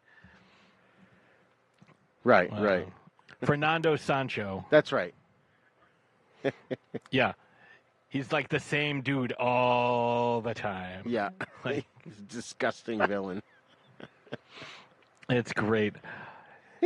Yeah, it's nice to see, kind of guys branching out. And I thought El Fago was a great villain. Oh, yeah. Like, he's definitely one of those guys that's like, he sucks so much, but it's like there are certain certain movies and certain stories, like when you watch them, you think, oh, well, the hero can definitely kick this guy's ass. Like, again, you know, Giuliano Gemma versus Fernando Sancho. Like, yeah. Yeah. Okay. But with this, it's like, I don't know, like, this is a professional killer. Like, this is all he does is kill people, and you just learned how to draw a gun in prison with a piece of wood that you carved into a revolver. Like, it's not the same. Right. So, like, it at least gives you, you know, this air of, you know, can he do it? Yes. Yeah, exactly. And that and you wouldn't be surprised if he lost. Right. Just have to send immortal Bud Spencer after him. Right. But it explains sort of why he had to pull a team together, because he knew he couldn't do it himself, couldn't do it alone. And that's what brings... I mean, you don't go after an army by yourself unless you are trained. Like, right. This isn't like a Stallone or Schwarzenegger movie where it's like, oh, I fired 6 bullets and killed 40 guys. Nice shooting, Chocolate Moose. Yeah. But yeah, that's, you know, what that brings me back to what I put a pin in earlier, which was when Keoma gets out of jail and he goes to the guy at the beginning, for whatever reason, I just assumed that was his dad. And then I thought that Keoa had stolen that money and the dad just saved it for him and said, okay, take it, you know, do whatever you need to, I guess. But then in the flashback, he says, oh, my dad dies. Turns out he was really rich. We had no idea. And I got all this money. So now when I look back on it, okay, that money was his father's money, but who was the dude that was holding it for him? Did they explain that? Did I just miss that? Or I think that it's supposed to be understood that it was just like a friend or like, you know, somebody he was close to. Yeah, because, I mean, obviously he recognized him from a distance when he had the rifle set on him. But yeah, and he seemed a little nervous when he was talking to Bill Keough, and he's just like, yeah, I got all your money. It's all right here. Yeah, yeah. So, yeah, that was interesting. And that flashback was really cool. I like that they did it in black and white, which I was a little nervous. I thought it was going to get really brutal, and I don't know if anything was cut from it or what, but I was happy with what they showed us, and they didn't really need to show us any more of what happened there, you know? Yeah, it's definitely, you know, one of those things where it's such a trope of, you know, Westerns that, you know, maybe they thought, I'm a first-time filmmaker, I don't need to explain this. You know, it's just, you know, there's always a guy that's like, oh, I held on to your MacGuffin for you while you were, while you were in prison. It's like, do you have my thing? Like, there's always a thing. It's like, oh, I just got out of prison, I've been there 11 years, and it's like, oh, I've been keeping your stuff safe for you. Yeah. Here's your satchel. All right. That's where the gold is. Or like, you know, he's like the one guy is like, yeah, I've known where the gold is for 11 years while you were in prison, and I've been waiting for you the whole time. Let's go dig it up. Oh, no, I've been shot. Oh, I'm dead. Oh, I've been shot and someone, or like, I've been shot and someone took the map and now there's a race to get there. I better put together a team because Black Bart's got my treasure map, but luckily I remember exactly where it is because I've thought of nothing else. Right. It's under a giant W. Yeah, Black Bart, my former partner. Oh, that's like... He done double-crossed me. It's like Henry Fonda's buddy in My Name is Nobody. When he goes in and the guy's already dying, he tells him all about it. Yeah, yeah. Like, it's one of those, like, few things, or it's like, oh, this is my partner, or this is a guy I became friends with while I was in prison, and he got out 6 months before me, and he went and took my treasure. Yeah. Now I have to go get it back. Oh, man. There was a lot of little cool things in this, too, though. Like when Colt flings the knife under the table and pins the other guy's card to the chair. Yeah, it's definitely... I don't know, it's definitely one of those things that I think movie makers today could... You know, I think they do kind of steal that, but I think that they could also... they do it in a different way. That you think of Ant-Man, Yeah. 'cause I'm still on my other point. It's like, oh, I know you just got out of jail, and you were my Michael Pena was his cellmate in prison. And it's like, oh, I got this job for you because I know, like, this is what you're good at. And, like, this guy told me, and he told, his friend and their friends. And, so I think it's still being used. Yeah, that's true. And El Fago only uses his sword at the very beginning and the very end, which I thought was interesting. I was surprised he didn't use it, See, I think he was a strong enough villain that, like, they were able to, they don't need to show him, like, every 5 minutes. You don't need to just the mention of his name. Like that's another one of those tropes in westerns where it's like, oh, you said his name. Nobody says his name. Why? Ooh, because he might hear you. It's like, right. Like I'm in Dodge City and he's in Santa Fe, and then like 5 minutes later the guy walks in. I heard you've been talking about me. Yeah. You've been talking about me. It's like, what? I thought you were in Santa Fe. I was till I heard my name on the wind. It's like a droopy cartoon. How the hell did you get here? It's like 1,500 miles, and we only have horses and trains. Oh, I'm a bad guy. Oh, okay then. That makes sense. Yeah. So, Pat, final thoughts on Today We Kill, Tomorrow We Die. I mean, it's a fun movie. I wouldn't say it's my favorite. I wouldn't say it's like at the bottom. Like it's definitely a very stereotypical Western. Based on all the stuff that we've been talking about. I liked the horror elements.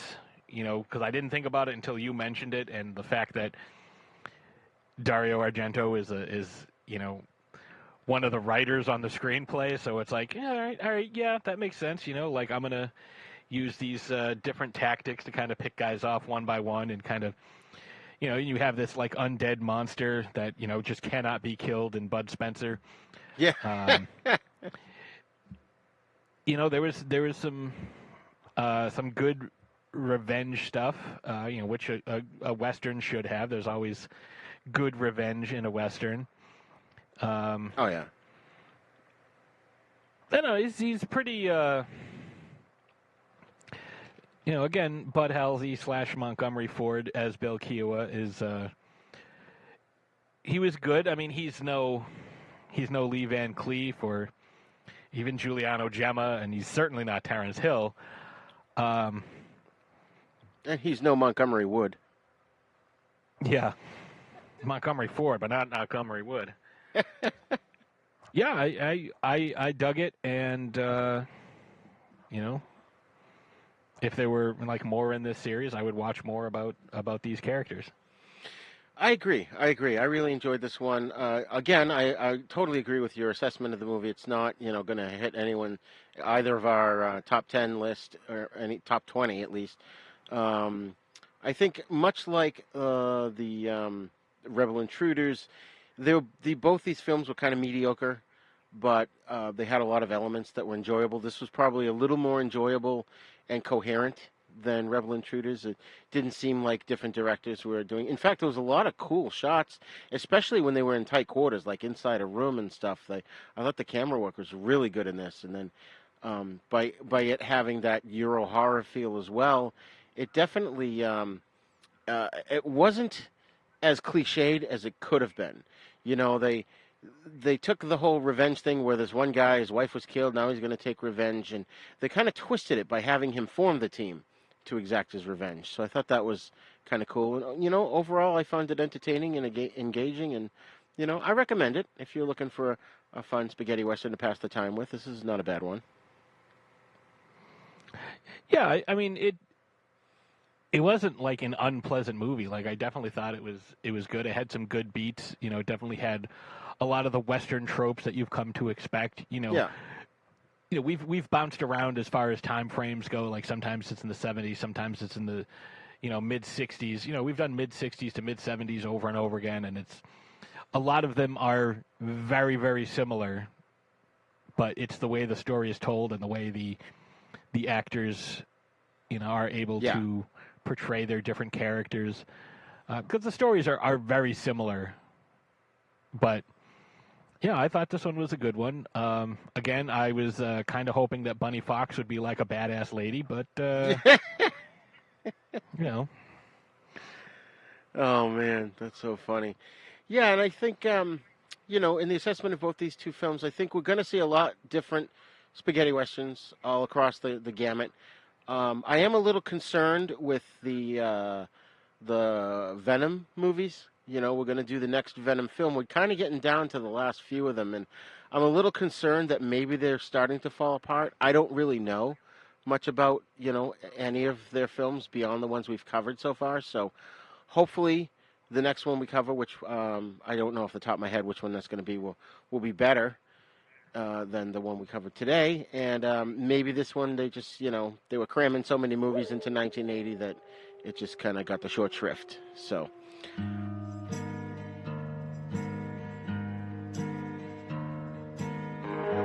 So that's it, folks. That's all the time we have for the East Meets the West today. You can check out more episodes, as well as our sister show, Then Is Now Podcast, in which we discuss all the cool stuff you may have missed out on at our website, havenpodcasts.com. And, folks, don't forget the East Meets the West is part of the Dorkening Podcast Network, so don't forget to check out all the great shows there at thedorkening.com.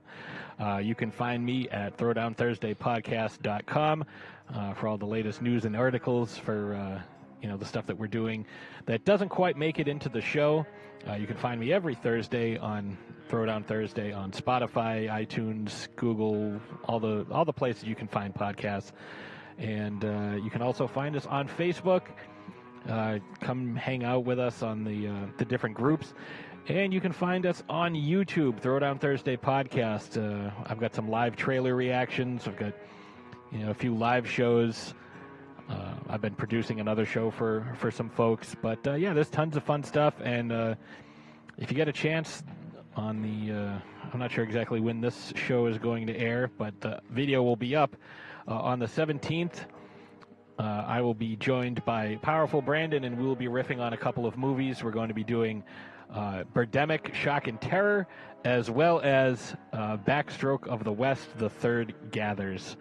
Nice. So join us for that. Is that August 13th? That'll be July 17th. Oh, July 17th. Okay. But it'll, even if this show comes out after July 17th, it's going to be up on the YouTube channel, so you can check it out there. Excellent, excellent. And folks, please send us your thoughts on today's episode at theeastmeetsthewest42@gmail.com. And you can check out our website, as I mentioned, havenpodcast.com. And don't forget to check out our YouTube page at youtube.com/user/UncleDeath1, where you'll find all our podcasts there, plus other fun stuff. And be sure not only to hit the subscribe button, but also share it with your friends and get them to subscribe as well. And make sure to go wherever you download your podcast and leave us a great review so more people can find the show. Plus, show us that you really do love us. Excellent, excellent. I agree. Join us again on our next episode of The East Meets the West. The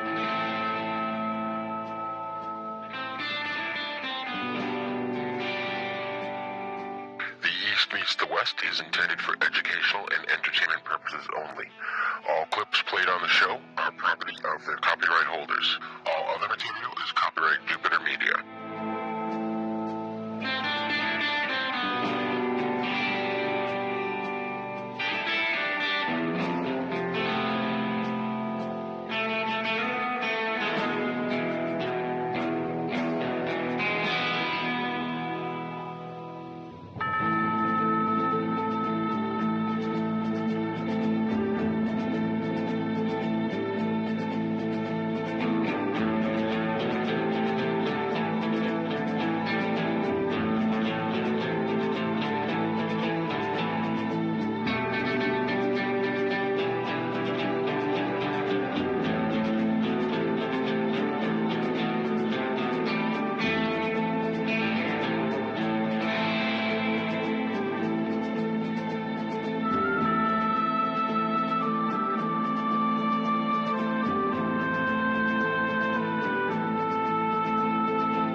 more shows like the one you just heard, check out the Dorkening Podcast Network at thedorkening.com.